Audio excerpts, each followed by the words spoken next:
All right. Hello, home service pros. Welcome to the Battle Plan Marketing Podcast, episode number 88. Today we have a special guest on the show, Mr. Sean McGraw, who is the founder and chief visionary officer of For Energy, F-O-R Energy. They are a solar installer and home energy audit company, work with replacement windows, insulation, duct sealing, and of course, solar energy systems. We had a great talk. He really shared a lot of good info. He's on point with a lot of what we've been discussing in the last 88 episodes. So talks about systems and management and marketing, software. So I think you'll get a lot out of it. I really appreciate his work ethic and vision and how he builds a team. So I think you'll get a lot out of it. So without further delay, let's introduce Mr. Sean McGraw of For Energy. Welcome to the Battle Plan Marketing Podcast for Contractors. Get actionable advice and tactics on how to grow your home service company. Plus interviews with industry experts dropping value bombs in marketing, sales, and operations. And now, let's power up your home service biz with your host, Mark Ambrose of Battle Plan Marketing. All right. Welcome to the podcast, Sean. We appreciate you coming on. Absolutely. Thanks for having me, Mark. Yeah, again, thank you for coming on. So let's dive in, right? Tell us what you do, who you do it for, and where you do it. Sure. So I am the visionary and founder of a company called For Energy. We're headquartered in Phoenix, Arizona, and we help people that have high bills or uncomfortable spots in their home fix those problems through things like energy audits or solar, insulation, replacement windows. We make homes efficient and produce their own power. Nice. And residential and commercial, or? So we specialize in residential. We've taken on a couple of commercial deals over the years, and it's kind of a different chase, a different game. We're just very good at residential. Yeah. I see that. And so pretty busy in the Phoenix area with the hot summers and high AC bills, I imagine. Absolutely. It's actually a little bizarre. We're busy all year. It's not extremely seasonal for us. People may be a little more proactive reaching out to us in the summer months when they open a high bill or it's 120 degrees outside. Stay pretty steady throughout the year. Yeah, because if they have a poor envelope, so the winter gets cold and they're feeling it inside. So the gas, is that a natural gas area for heating? I would say that we are probably here in the Valley split 50-50, natural gas and then electric heating. I see. So they have high electric bills in the wintertime as well then? Absolutely, they could. I see that you guys, it looks like you lead in potentially or often with a home energy audit. Is that correct? It is correct. So we've got two different segments of our business, and over time, it's just evolved into this. So we have a lot of people that reach out that just want solar. And that's fantastic. Like we're going to go to them and design something that meets their needs and gets them to their goals. But on more of our outbound marketing, our efforts, we target the energy audit for a lot of reasons. Number one, it's good to understand what's happening in the home before you start presenting solutions. It's hard to identify what's happening and know that your solutions are going to work for somebody if you don't actually know what's happening in the house. So we do primarily promote the energy audit. It's a fantastic starting point.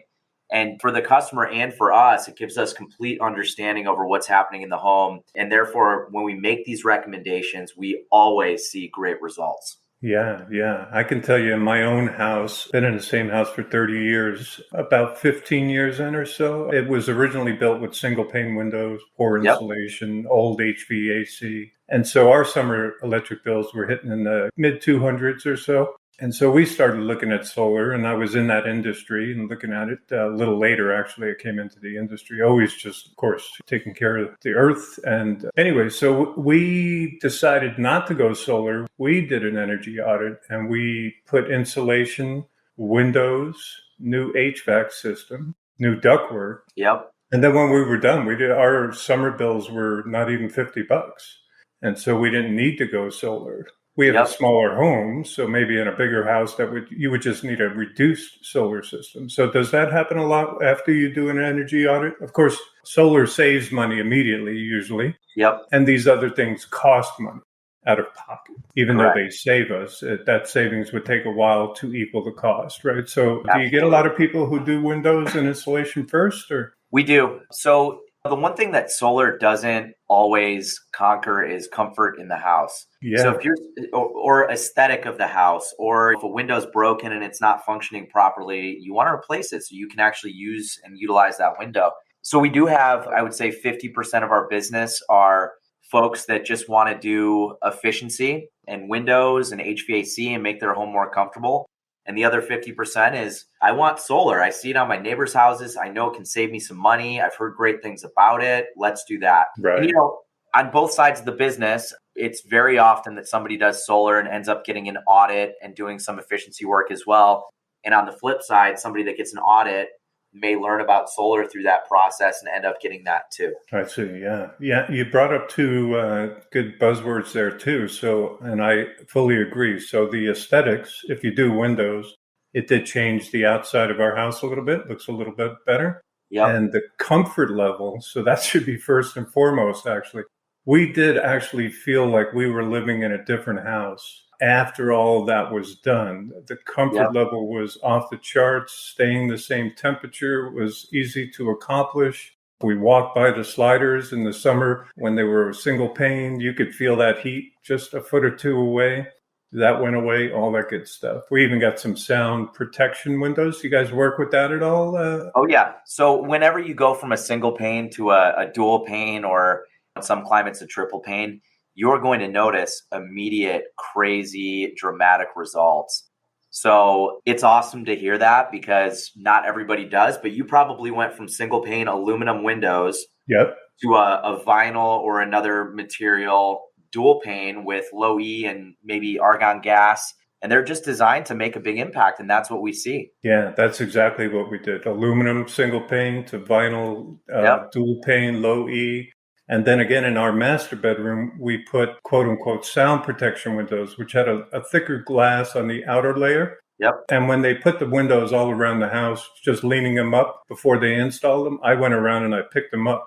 And those sound protection windows were like twice as heavy as the other was. So that glass was big, and it doesn't stop all sound from coming through, but it certainly dampened the sound tremendously as comfort. And we put one here in the office and one or two in the two sliders in the master. So big difference in comfort. That's great.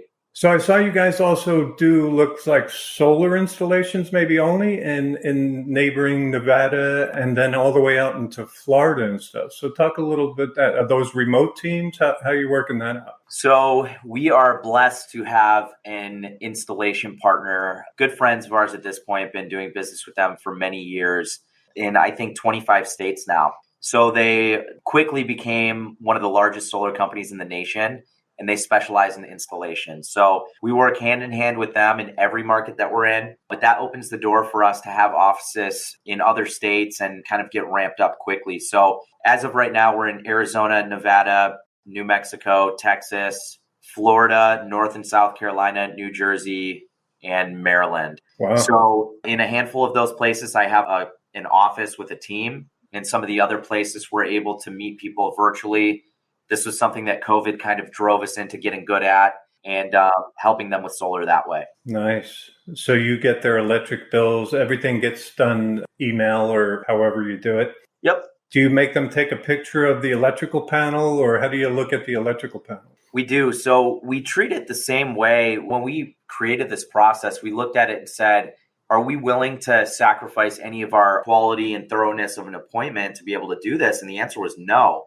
So it does take a little bit more effort on the customer side. They need to learn Zoom or Google Hangouts, whatever we're using at the time. They do need to take a couple photos for us and submit an electric bill. But if they're willing to do that, we're able to provide the same amount of value without needing to spend money on fuel and send somebody out to the house. And on top of that, we're able to help more people in one day when we eliminate the drive time.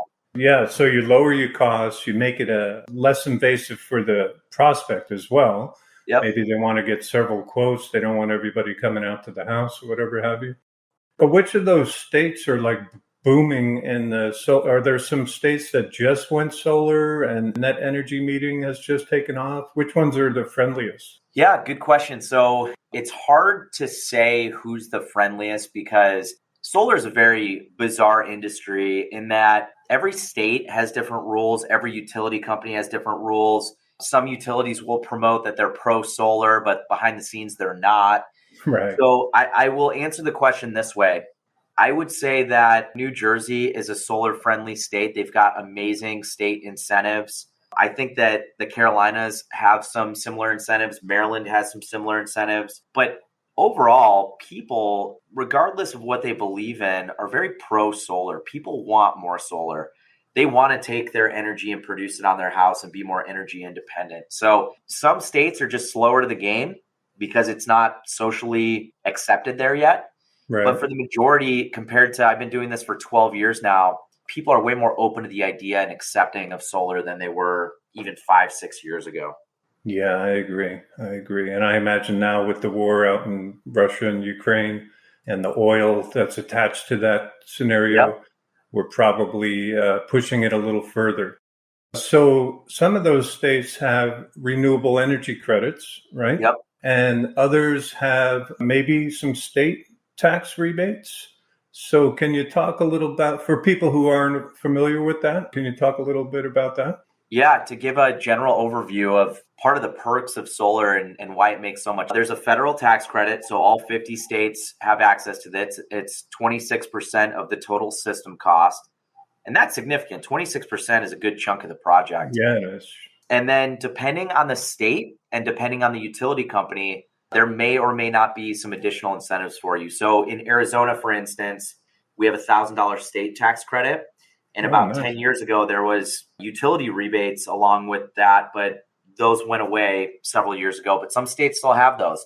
So It just depends on who your utility company is and what solar programs are available to you. Nice.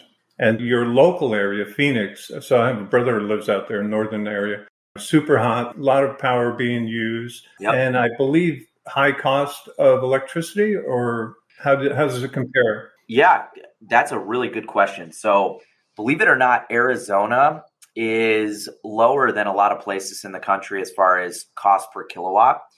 We just use a lot of power out here because of how hot it gets.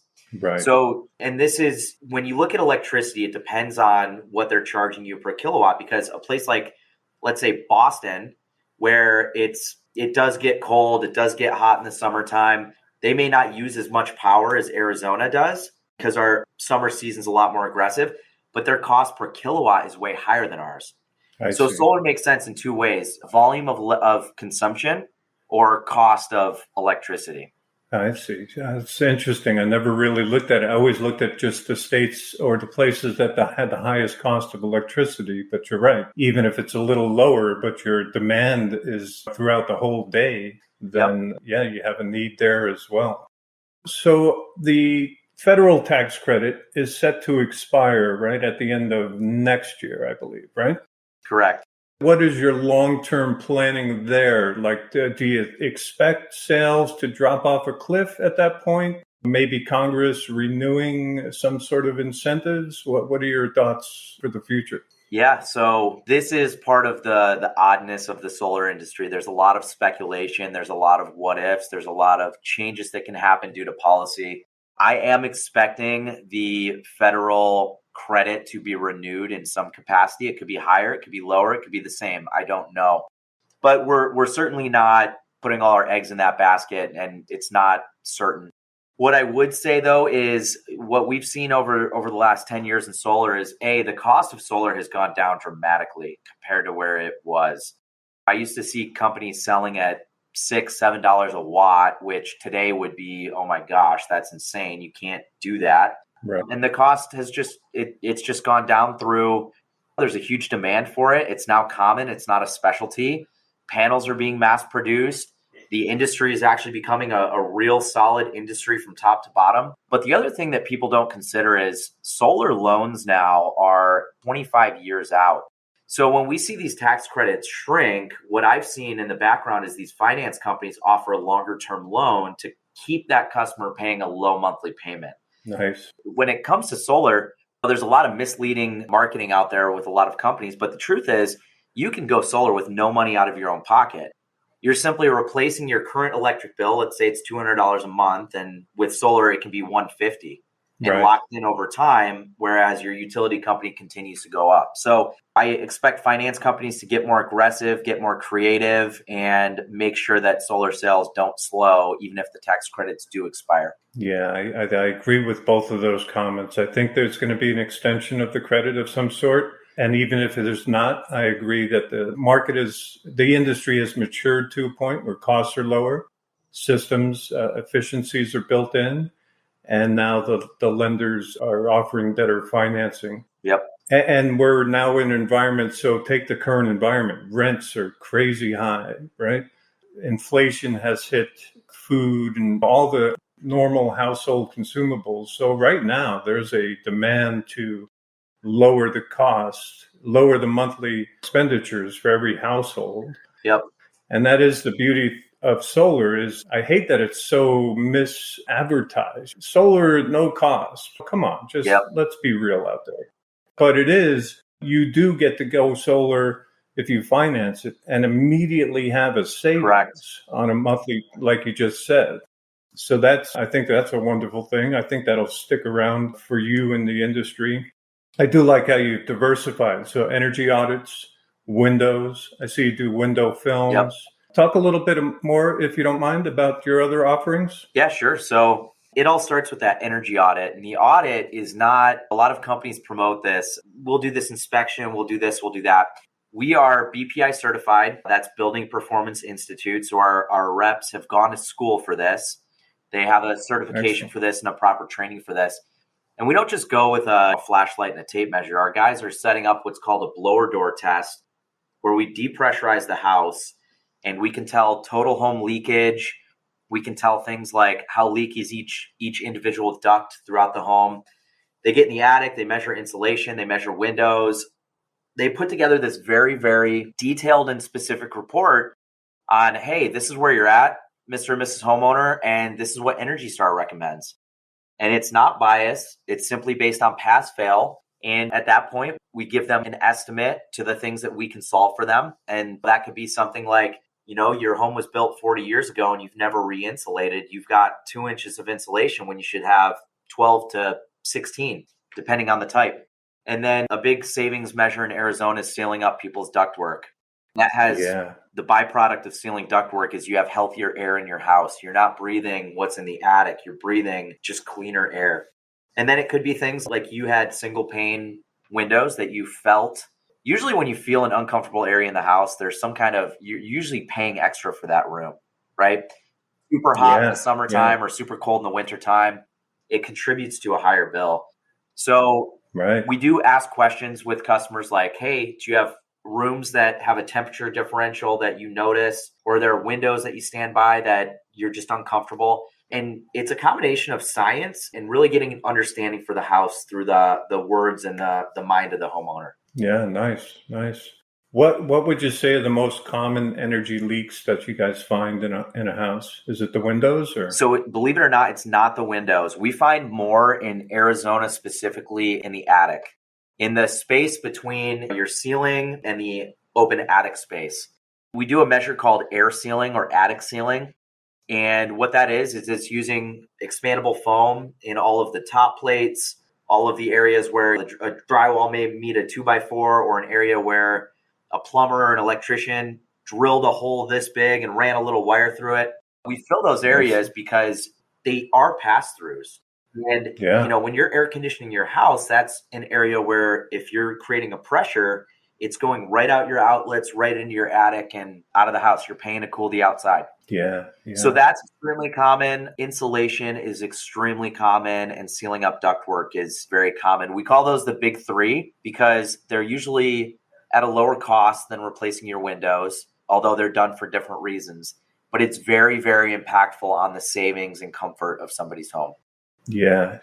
Interesting. It's ductwork. So when they did our place, HVAC, the guy said, hey, you need to come up and take a look at this in the attic. And so I go up there and there's a giant, 2-3 foot diameter flexible ductwork that led to the main chute, I guess. And in it, there was a giant, where it would connect to another one, there was a giant gap. So I was air conditioning my attic without even knowing about it. Yeah. So Pretty crazy. Mark, I would tell you that 80 to 90% of people are doing the same thing and don't know it. Wow. So that is the value of the energy audit. Your issue sounded more aggressive. Like when our energy auditors run into a disconnected duct or a duct with a huge gap in it, they take a video and they physically show maybe their hand going into it to really show the severity of the problem. But ductwork, flexible ductwork's been out since the 70s or 80s. And every time your unit turns on, that ductwork, it expands and contracts. And over time, Oh, yeah. it could have been installed improperly to begin with, sloppy contractor, but it does disconnect. It does break down. Some of the earlier versions of flex duct did not put up with Arizona heat, so they literally just split in half. Oh, And man. we find those very, I would say, on a weekly basis. Wow. That's crazy. I think another thing that helped was that when we re-roofed the house at some point, and that roofer cut in 6 vents on either side. Yep. We have a north and a south roof. And so that let light in that we could see when you go up there. But it also let that hot air escape. And I think that made a difference also. Yep. I saw on your site, I believe, that you had service agreements, monthly service agreements or annual service agreements. We don't have monthly service agreements for any of our efficiency products. Actually, nor do we on the solar side. The things that customers get over time on the solar side is monitoring over the entire course of the system. But we're not a service-based company. We're really let's get it done, and we're your company for life. If you have an issue with the work we did at any point in time, give us a call. We'll address it, but no service. I see. My apologies. No worries. Maybe it was service about the monitoring service. One of my solar clients, I thought he did a brilliant thing. He started a monitoring service for anybody. Doesn't even have to be his clients. I think he installs a device at their place, and then his system monitors it, charges a super low fee for it. But now he has them as a customer, and I'm not sure, but I believe they send out a monthly or occasional email newsletter. And so now you're in touch with that client, because a lot of solar installers in Southern California have gone out of business. Yep. So have you ever considered like something like that, or a solar cleaning a panel cleaning service or anything like that? Yeah, Try and engage. We have talked about both over the years. I did a little test on the cleaning service of solar panels in Arizona, and there's just not enough difference in impact to offer that as a service. So for instance, if there's a little layer of dirt on the panels, which is the most common thing to happen in Arizona, or dust, and we clean those panels, it's not like the production jumps. I see. So for a homeowner's perspective, it's almost a waste to spend money and time. The natural rain, even though it doesn't happen very often out here, it cleanses the panels, and there's really no need to worry about that. And then on the other side, we've got our relationship with our installation partner, and they do offer service, and they do take care of the system for 25 years. So that really hasn't come up for us. I see. Well, that's good. Earlier, I heard you mention financing. So when it comes to solar, do you do leases and power purchase agreements, or is the majority of it all purchases? The majority of it, I would say over 90% of our business is either financed or cash. There's just folks out there that want to pay cash and they don't want to finance, and that's okay. But we do offer leases for people in certain situations. Usually it's a retired couple that is on fixed income and they just want more money in their pocket, and we can make that happen. But if they don't have the tax liability, financing it probably isn't the best bet for them. Right. So majority of people, though, do finance it. And there's a lot of different plans out there that make it kind of fit the customer's needs. But the going rate in solar right now is a 25-year, 1.98% interest flexible loan. Wow. That's crazy. That's awesome. Yes, so I agree. So the lease or PPA, those things came out early on, and they definitely helped solar gain a foothold in the country and start to sell. But yeah, you want to own it. Otherwise, you've just really changed who your electric provider is. Correct. Albeit at a cheaper thing, cheaper rate. And again, so you're right. Also, if the homeowner doesn't have taxable income, then they can't take advantage of the tax credit, in which case maybe a lease or a PPA becomes more popular. Yep. Do you think those will become, if the tax credit goes away, do you think the lease or PPA might come back as a viable tool, or who knows? That's a good question that I haven't considered? I would say probably not. So I think the reason that the lease makes sense on both sides is because if a homeowner can't take advantage of the tax credit, the company that is leasing the panels does get to take advantage of that tax credit.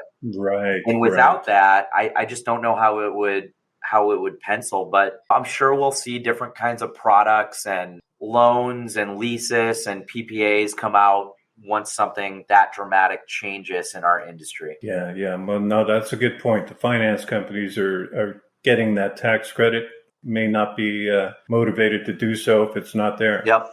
I did see on your site that there is a residential Energy Star home certification program. Yep. I didn't know that existed. Can you talk a little bit about that? Absolutely. So it's called Home Performance with Energy Star. And it used to be available with both of our utilities here in Arizona. And I believe it's only available with one. But this is a nationwide program. So for the listeners out there, they can look at their local utility and see if this program exists. But it's run through the utility company. They kind of operate it and oversee it. Our jobs are inspected by a third party, which is great, in my opinion. Yeah. But we run the audit, we provide that report, and then we make the recommendations and implement those in somebody's home. And then typically with Energy Star, there's going to be rebates available for things like sealing up your ductwork or doing insulation. Oh, nice. And then once we're all done, we do another energy audit on the house and basically provide proof of the work that we did. We have the before report and the after results, and then we can create an Energy Star, a Home Performance with Energy Star certificate for the home. That's awesome. So I didn't know that. So rebates are a part of it as well, potentially. Yep. So windows, ductwork, HVAC. Just like solar, it depends on the utility, but there are rebates for all of the things you just mentioned. It just depends on where you are. That's awesome. So if I was a homeowner and I got that and I was about to sell my house, I would imagine that's a selling point as well. Absolutely. So it's been proven, especially over the last 10 years, that homes with solar and homes that have invested in energy efficiency are selling for a higher premium than homes that haven't done those things. Yeah. So in my opinion, the equity you should see, the added equity by making these types of investments should exceed the cost of having them implemented. Yeah, I agree. And I think that will get more and more as time goes on. Costs for everything goes up and such. Sure will. Let's talk a little bit about marketing since we are a marketing show.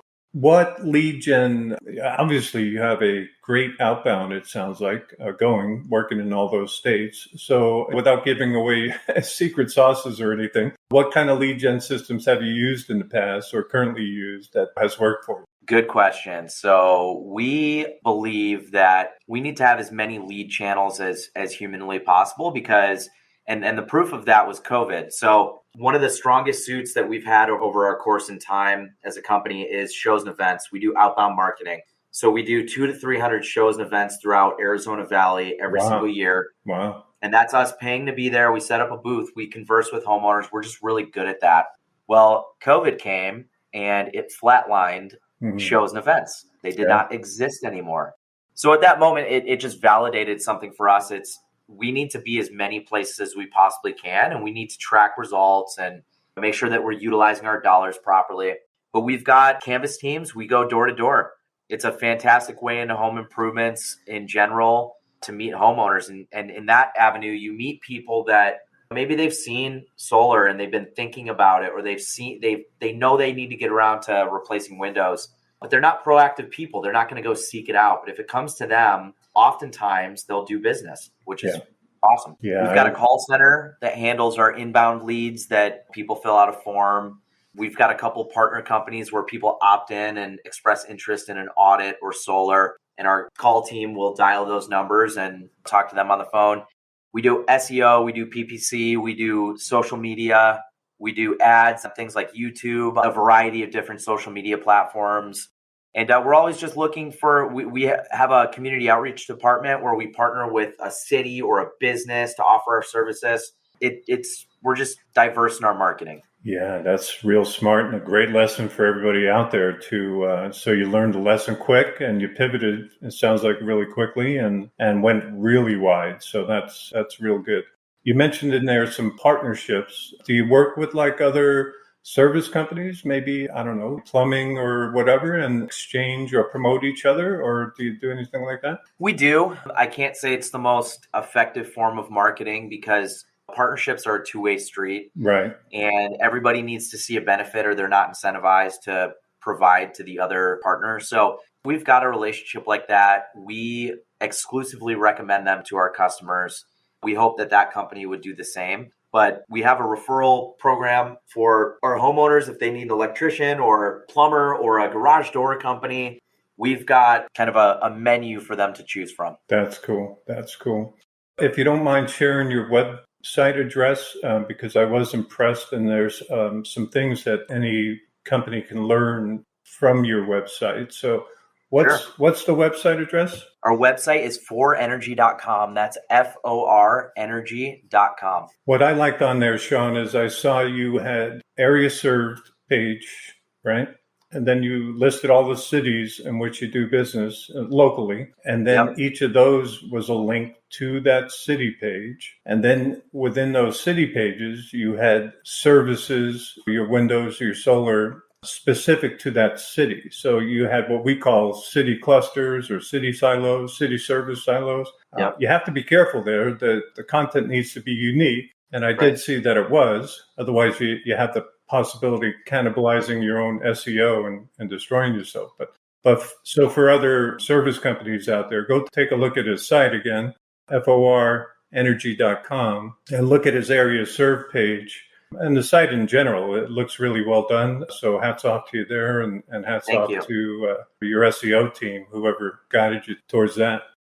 How about on the bad side? So what would you say was the worst marketing endeavor you took on? That is a fantastic question. Bad advertising that didn't work? Or Oh yeah, we've had a fair share of that over the years.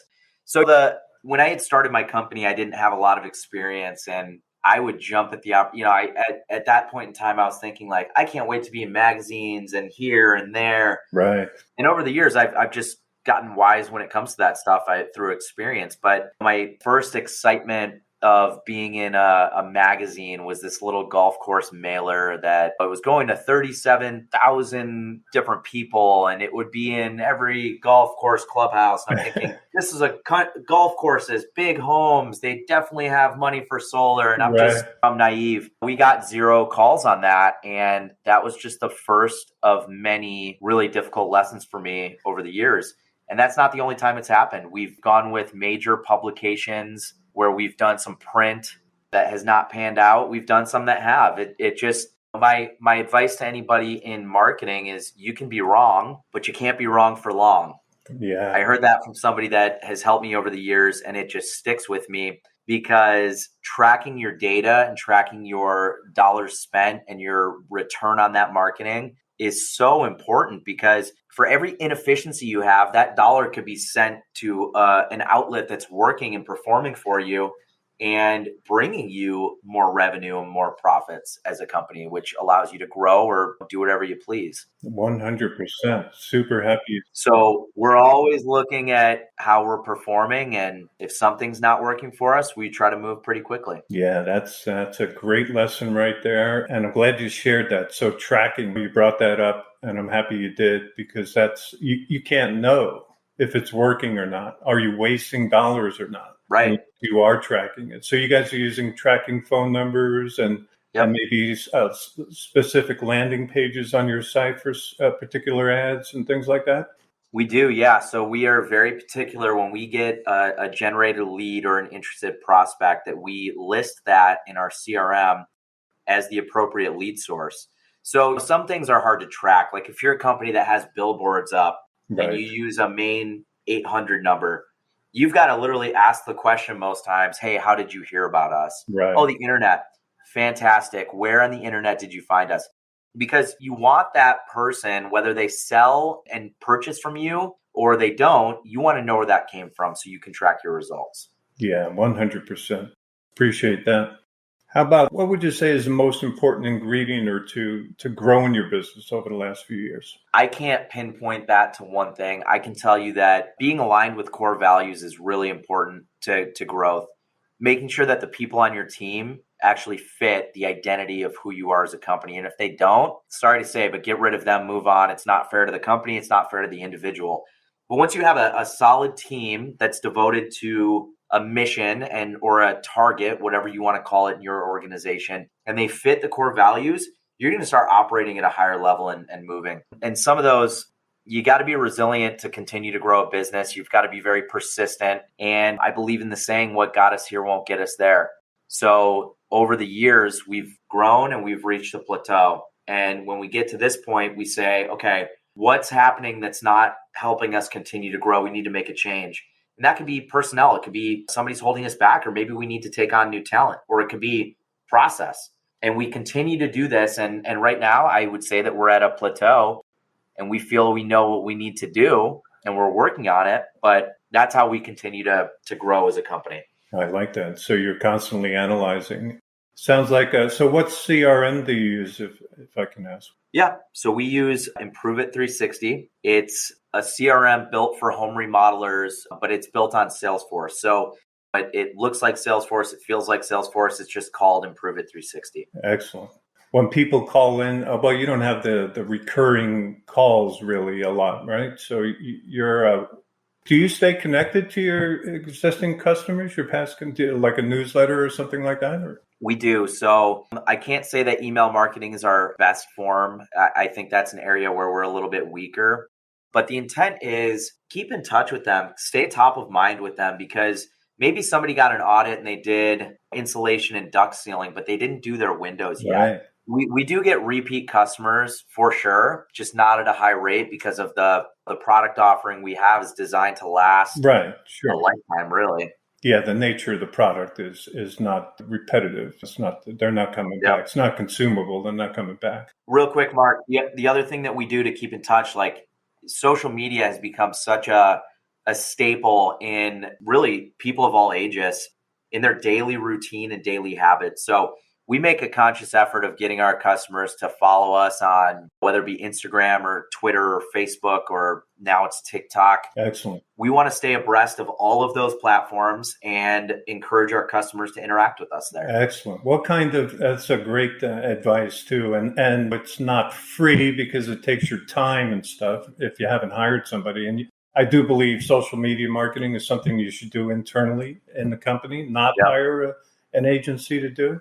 They want to see you, the jobs you're doing, and all that stuff. So is that the kind of content you're posting up on there? Or? Yes and no. So we have a strategy that's designed on catering to customers, but also talent that could help come in and help us grow as a company. Nice. So we really like to showcase our culture, our quality, our projects, but our people as well. That's perfect. So it's very culture driven. I like that.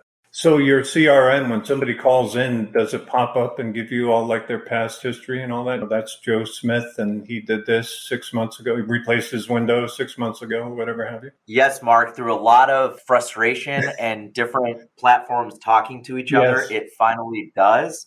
But technology has been kind of my enemy for the last 10 years. And I feel like we're finally to a point where it's communicating and flowing to an acceptable rate. I don't think anybody in the world is 100% happy with their technology. Right. But it does do that. And it saves us time, and it takes some frustration off our reps. And it, frankly, just delivers a better experience to the customer. Exactly. So it is, my hat's off to you, because it is no small feat to get to that point. All these CRMs require a lot of dedication to get it all inputted and get them up and working together.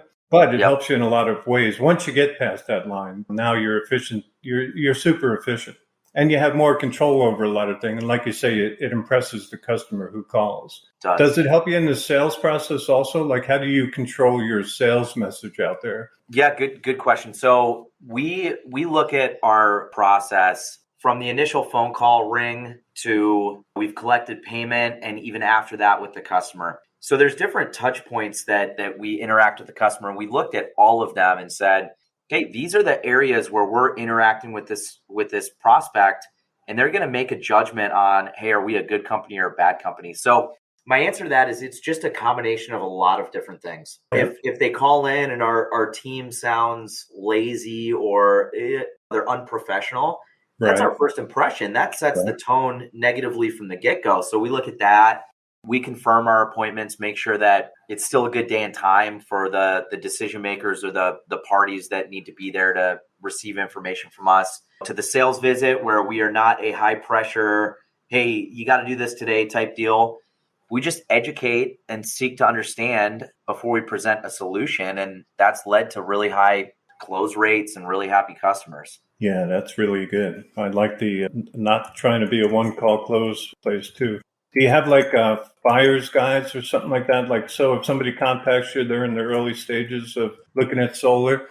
Do you have any info that you send them or direct them to a spot on your site to try to learn a little bit more difference between buying PPAs, lease, these kinds of things, or panel difference? So we really don't, because at this point in time, most consumers, they don't want to do the independent research on solar because there's a lot to it. It's not There a is. simple self-educating type product. It's not that way anymore.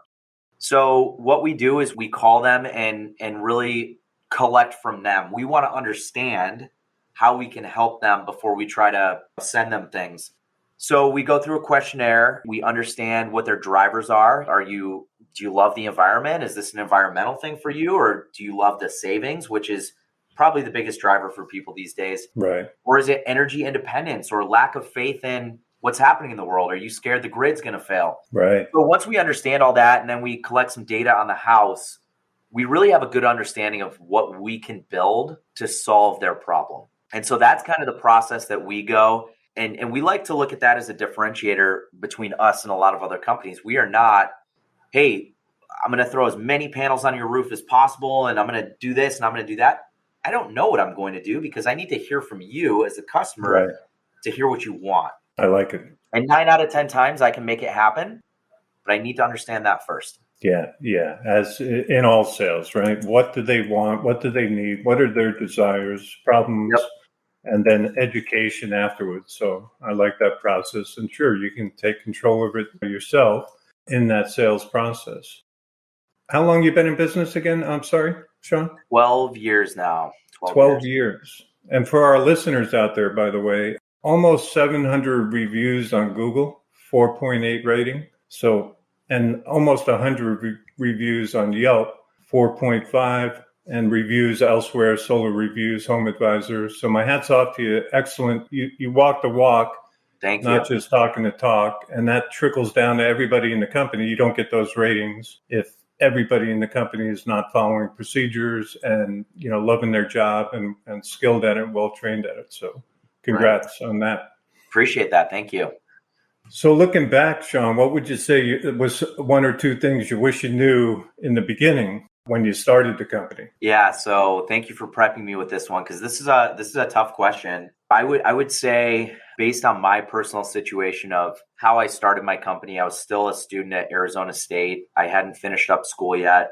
I was very much looking forward to being done with school and getting out, not having to go back to the classroom. But my advice to myself back then would be, stay in the classroom. You can graduate college, but be in the mindset of be a student for life. Continue to learn, continue to read books, continue to better yourself. I had a good gap in there where I was pushing school away and behind me, and a couple years went by and I wasn't learning. I was learning through a lot of failure and a lot of difficult times and grinding and all of that. But the moment I started to read books again, business books, self-help books, it doesn't matter the topic. I was just opening my mind to help myself grow and my company grow. And that would be the first piece. And the second piece would be, get experience, have a good mentor, whether you go work for somebody in an industry that you want to end up starting a business in or being in or working in. Get a little experience and find a mentor that can help you, that's been there, that can, I hate to say it, be the shoulder to cry on some days or vent to or receive feedback from. It's just really important. It goes a long way. Super good stuff. I think my very first episode was letting go of your ego, right? Which you touched on a little bit there. Some of that stuff was ego driven, right? I don't want to learn. I know everything I need to learn. I don't need mentors. So I'm going to guess now you empower your people too. Do you have like department heads and stuff like that? We do. Yeah. And accepting feedback, like how do we improve all the way to customer service, accepting their feedback? How do we make our customer experience better? Absolutely. We are not to give away the secret sauce, but understanding what your customers and your internal people feel about the company is extremely important. So we value that feedback. Like a 5-star review is fantastic. Right. What's more valuable to me though is negative feedback. Right. When I get something negative, they're actually telling me like it's great to get a great job. It's even better to say, hey, this is what you could do to be even better. Right. And so that works on the individual level. It works on the company level. And almost every customer and every person that works here has the opportunity to give that feedback. Yeah, exactly. And you don't have 700 reviews, 4.8 star rating. Those are star ratings of your team. Yep. Right. So your team is actually giving you that same rating because it takes happy employees to create happy customers, right? Totally. I love that saying. Yeah, you can't get there without it. So is the customer number one? No. Your employees are number one. And by default, then your customers will be happy. Absolutely. If your employees are unhappy, man, you're going to be running uphill all day long. Totally agree. So great feedback there.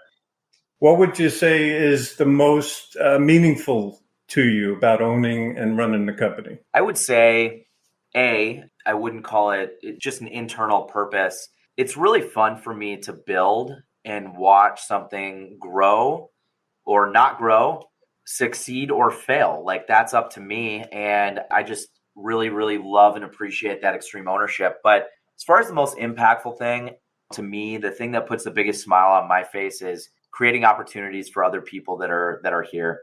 You named it. The name of the game is people first. Take care of your people, bring on awesome talent, and the byproduct is you will create a very happy customer, a great business, and it's just meeting and developing awesome people and bringing out the best in them. Yeah, 100%.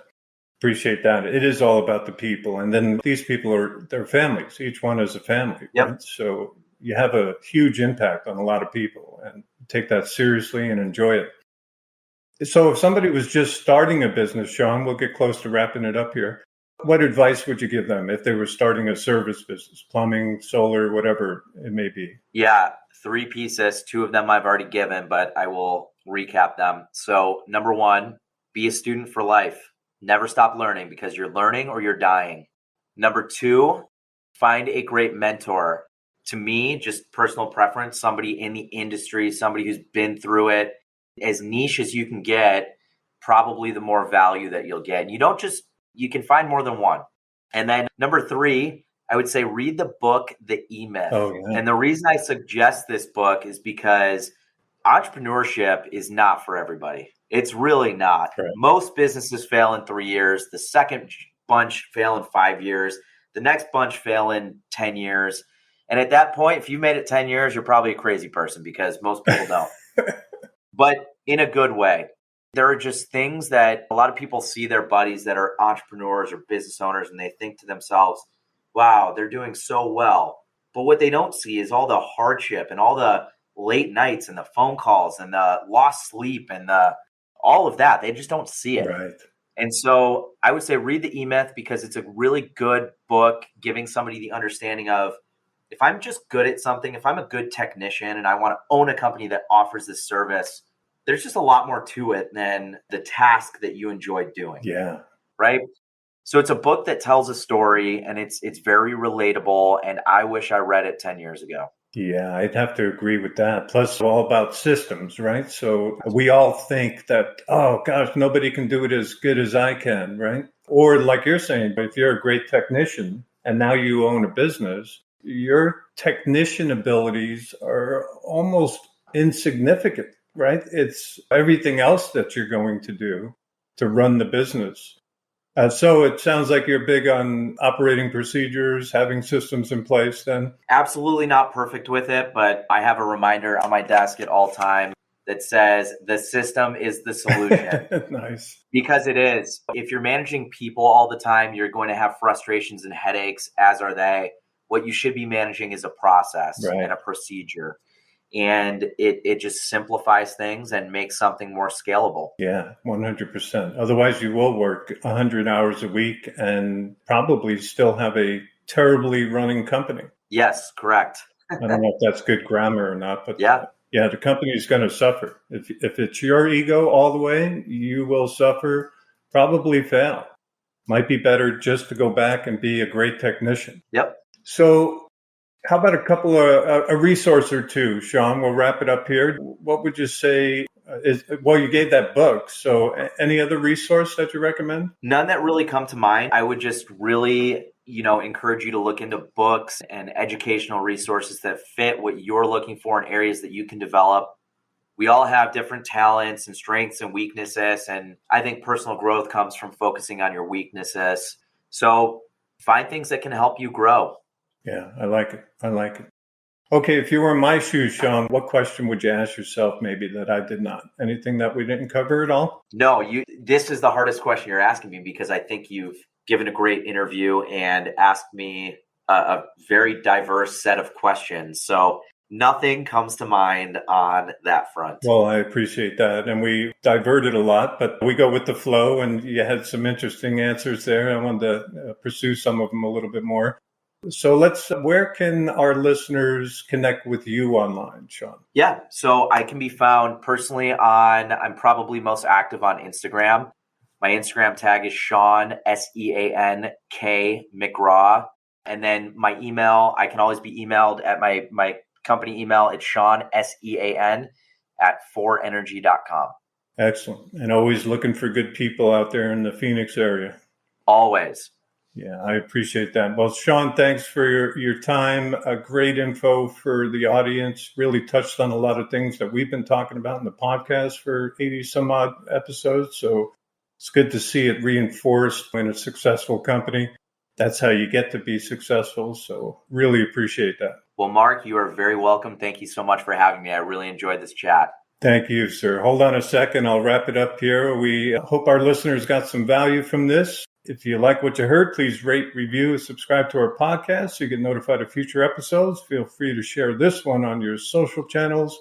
We'll see you all in the next episode. Good luck out there and create a great day. Thanks for listening to the Battle Plan Marketing Podcast. To power up your home service business, for show notes, visit battleplanmarketing.com/podcast. If you enjoyed our show, please share it on social. Until next time.